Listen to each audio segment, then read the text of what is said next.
Hello students, अस्सलाम वालेकुम। कैसे हो आप लोग? उम्मीद है कि सब अच्छे से होंगे। बच्चों, हम सबको पता है क्लास थर्ड के हम चैप्टर नंबर 16, चैप्टर का नाम है अर्थ, सन एंड मून। इस चैप्टर को हम पढ़ रहे थे। तो बच्चों, अभी तक हमने अर्थ के बारे में पढ़ा, अब हम मून के बारे में पढ़ेंगे। ठीक है बच्चों, पेज नंबर 123 पे आप लोग देखिए moon. On some nights you can see a round silvery ball in the night sky. What is it? It is the moon. It is called the natural satellite of the earth. Moon is also spherical but it is much smaller than the earth. जब हमारा जो night sky जो है clear होता है जिस रात, उस वक़्त हम क्या देखते हैं? आसमान में एक बहुत बड़ा सिल्वर बॉल जैसा हम दिखता है। वो क्या है? वो हमारा मून है, जिसको हम natural satellite of the earth कहते हैं, यानी कुदरती सैटेलाइट, इंसानों का बनाया हुआ नहीं, ये नेचुरली हमारे अर्थ का एक सैटेलाइट है। मून भी गोल टाइप का होता है, यानी उसका शेप गोल होता है। ये अर्थ से लगभग मिलता जुलता होता है, यानी उसका शेप जो है थोड़ा सेम होता है अर्थ से। The moon is the nearest neighbor of the earth in the sky. It is a rocky place with no air. There is no life on the moon. Moon क्या है? अर्थ का सबसे करीबी नाइबर है। ठीक, स्फीयर में क्या है? मून जो है अर्थ का सबसे करीबी नाइबर है, यानी अर्थ, मून जो है अर्थ के सबसे पास है। और ये क्या है? एक रॉकी प्लेस है जिसपे हवा नहीं है, इसीलिए इस पे कोई लाइफ भी नहीं है। ठीक, देन नेक्स्ट लिखा है the moon doesn't have its own light. जो हमें जो मून का लाइट दिखाई देता है वो अपना लाइट नहीं है मून का।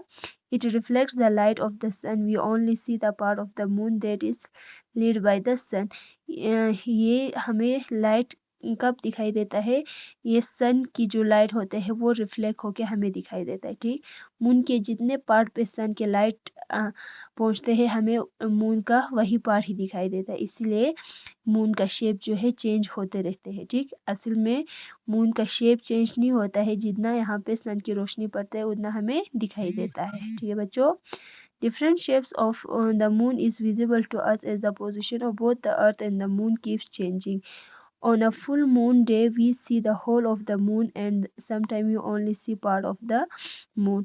तो हमें ये मून की जो अलग अलग शेप्स जो है वो क्यों दिखाई देते हैं अलग अलग? ये दोनों अर्थ और मून की पोजीशन की वजह से हमें दिखाई देते हैं। ठीक, ये दोनों घूमते रहते हैं तो क्या होता है? कभी एक दूसरे के पास पहुंचते हैं, कभी यानी इनके बीच में सन आते हैं, जिसकी वजह से हमें कभी मून जो है फुल दिखाई देते हैं, कभी हाफ दिखाई देता है। ठीक, on some day you do not see the moon at all. कभी कभी तो हमें बिल्कुल मून दिखाई नहीं देते हैं।